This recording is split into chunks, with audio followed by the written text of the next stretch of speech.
Et si la Terre était plate, qu'est-ce que ça changerait pour nous? Qu'est-ce que ça peut me faire que la Terre soit plate ou ronde ou carrée? C'est la réaction la plus commune et spontanée vis-à-vis de cette controverse. En quoi la forme de notre planète pourrait-elle influencer notre existence?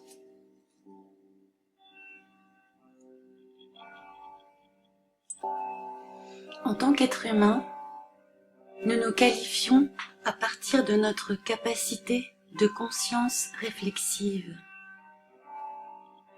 en nous nommant nous-mêmes sapiens sapiens.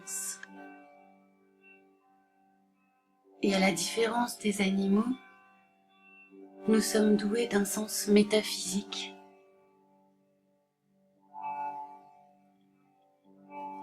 Comprendre notre place dans l'univers est une question qu'on pourrait qualifier de naturelle et universelle pour un être humain, même âgé de seulement quelques années.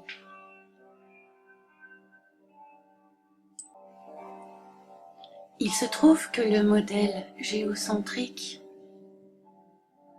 et le modèle héliocentrique ne donnent pas la même importance au destin humain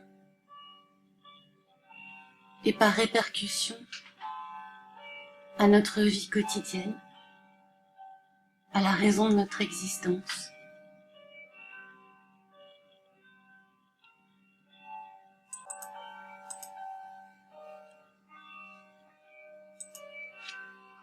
Se savoir sur une boule tournoyant dans l'infini, accident biologique dans un univers qui n'a pas de sens ni de direction, qui aurait pu ne pas être, ne pas naître, ne pas exister,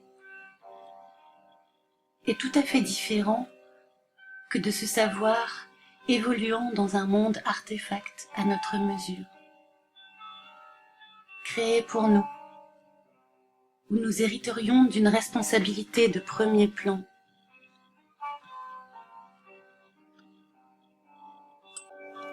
C'est une question métaphysique connue sous le nom de principe anthropique dans ce qu'on appelle la communauté scientifique, philosophique et épistémologique.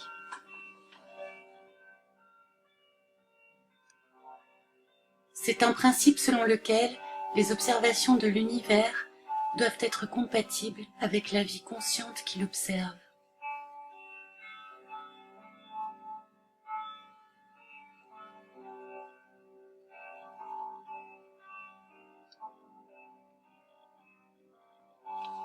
Le principe anthropique fort postule que les paramètres fondamentaux dont l'univers dépend sont réglés pour que celui permette la naissance et le développement d'observateurs en son sein à un certain stade de son développement.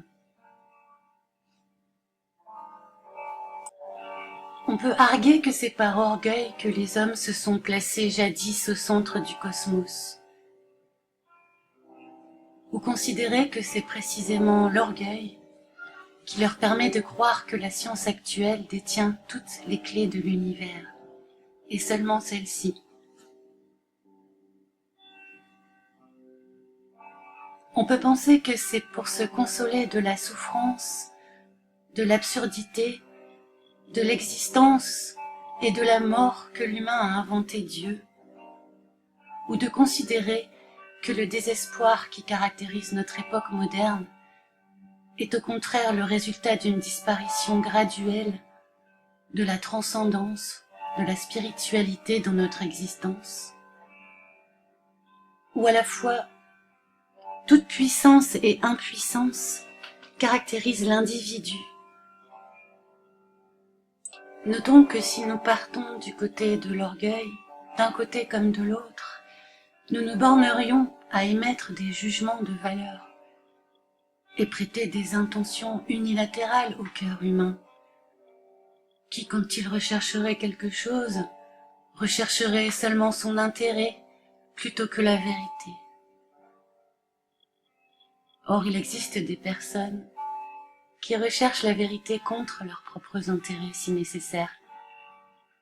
La forme de la Terre n'est pas qu'une question géodésique, nous en sommes convaincus. Chacun des deux modèles engendre une foule de présupposés et d'effets métaphysiques, se traduisant éventuellement en propositions théoriques qu'on cherche ensuite à démontrer par la méthode scientifique acceptée en cours. Se construit ensuite une chaîne de causes et de conséquences à l'intérieur de chaque modèle, dans une cohésion interne à chaque modèle. Pour une vision plus complète de cette dualité, nous nous pencherons sur les différences métaphysiques entre le modèle de la Terre plate, géocentrique, et le modèle de la Terre globe, héliocentrique. À bientôt. Ciao.